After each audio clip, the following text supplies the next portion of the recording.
Hi hello ನಮಸ್ಕಾರ, welcome back to Vijaya recipe.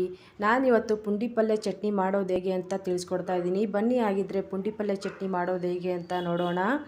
ನಾನು ಒಂದು ಕಟ್ ಪುಂಡಿ ಸೊಪ್ಪನ್ನು ತೊಗೊಂಡಿದ್ದೀನಿ. 10-15 ಹಸಿರು ಮೆಣಸಿಕಾಯಿನ ತೊಗೊಂಡಿದ್ದೀನಿ, ಚಿಕ್ಕದಾಗಿರೋದು.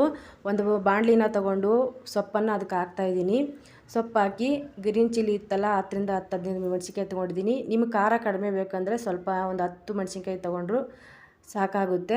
ಖಾರ ಜಾಸ್ತಿ ಇದ್ರೇ ಈ ಚಟ್ನಿಗೆ ಚೆನ್ನಾಗಿರುತ್ತೆ ಫ್ರೆಂಡ್ಸ್. ಒಂದು 2 ಗ್ಲಾಸ್ ನೀರು ಹಾಕಿ ಸ್ಟವ್ ಮೇಲೆ ಬೇಯೋಕ್ಕೆ ಇಕ್ತಾಯಿದ್ದೀನಿ. ಬೇಯೋಕ್ಕಿಕ್ಕಿ ಒಂದು ಸ್ಪೂನ್ ತೊಗೊಂಡು ಸ್ವಲ್ಪ ಒಂದು 2 ನಿಮಿಷ ಬೆಂದ ತಕ್ಷಣ ಸ್ವಲ್ಪ ತಿರುವು ಹಾಕೋಬೇಕು. ಈ ಥರ ಅಲ್ಲಾಡಿಸ್ಕೋಬೇಕು. ಇಲ್ಲಾಂದರೆ ಮೆಣಸಿನ್ಕಾಯಿ ಮೇಲೇ ಉಳಿದಿರುತ್ತೆ, ಅದು ಚೆನ್ನಾಗಿ ಬೇಯ್ಕೊಳ್ಳಲ್ಲ.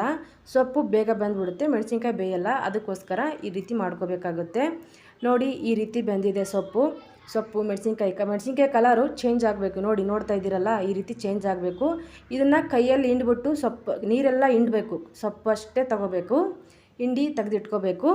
ಒಂದು ಮಿಕ್ಸಿ ಜಾರ್ಗೆ 1 ಕಪ್ಪಷ್ಟಾಗಟ್ಟು ಕಡಲೆ ಬೀಜನ ಹುರಿದು ಸಿಪ್ಪೆ ಬಿಡಿಸಿ ತೊಗೊಂಡಿದ್ದೀನಿ.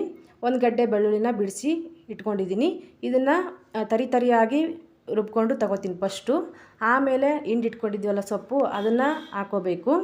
ಫಸ್ಟಿಗೆ ಹಾಕ್ಕೊಂಡ್ರೆ ಎಲ್ಲ ಒಟ್ಟಿಗೆ ಹಾಕ್ಕೊಂಡ್ರೆ ಇದು ಚೆನ್ನಾಗಿ ಪೇಸ್ಟ್ ಆಗೋಲ್ಲ ಫ್ರೆಂಡ್ಸ್. ಅದಕ್ಕೋಸ್ಕರ ಫಸ್ಟ್ ಅದನ್ನು ರುಬ್ಬಿ ಆಮೇಲೆ ಇದು ಹಾಕಬೇಕು. ರುಚಿಗೆ ತಕ್ಕಷ್ಟು ಉಪ್ಪು ಹಾಕಬೇಕು ಮತ್ತು ಜೀರಿಗೆನ ಹಾಕಬೇಕು. ಜೀರಿಗೆ ಹಾಕಿ ನುಣ್ಣಗೆ ರುಬ್ಕೋಬೇಕು. ನೋಡಿ, ರುಚಿಯಾದ ಪುಂಡಿ ಪಲ್ಯ ಚಟ್ನಿ ರೆಡಿ ಆಯಿತು. ಜೋಳದ ರೊಟ್ಟಿಗೆ ಒಳ್ಳೆ ಕಾಂಬಿನೇಷನ್ ಅಂತಲೇ ಹೇಳ್ಬೋದು ಈ ಚಟ್ನಿ. 2 ದಿನ ಇಟ್ಕೊಂಡು ತಿಂದ್ರೂ ಏನೂ ಆಗಲ್ಲ, ಕೆಡೋದಿಲ್ಲ. ನೋಡಿದ್ರಲ್ಲ ಫ್ರೆಂಡ್ಸ್, ಪುಂಡಿ ಪಲ್ಯ ಚಟ್ನಿ ಮಾಡೋದು ಹೇಗೆ ಅಂತ. ಇಷ್ಟ ಆದರೆ ಲೈಕ್ ಮಾಡಿ, ಶೇರ್ ಮಾಡಿ, ಸಬ್ಸ್ಕ್ರೈಬ್ ಮಾಡ್ಕೊಂಡು ನೋಡಿ friends. Thank you so much.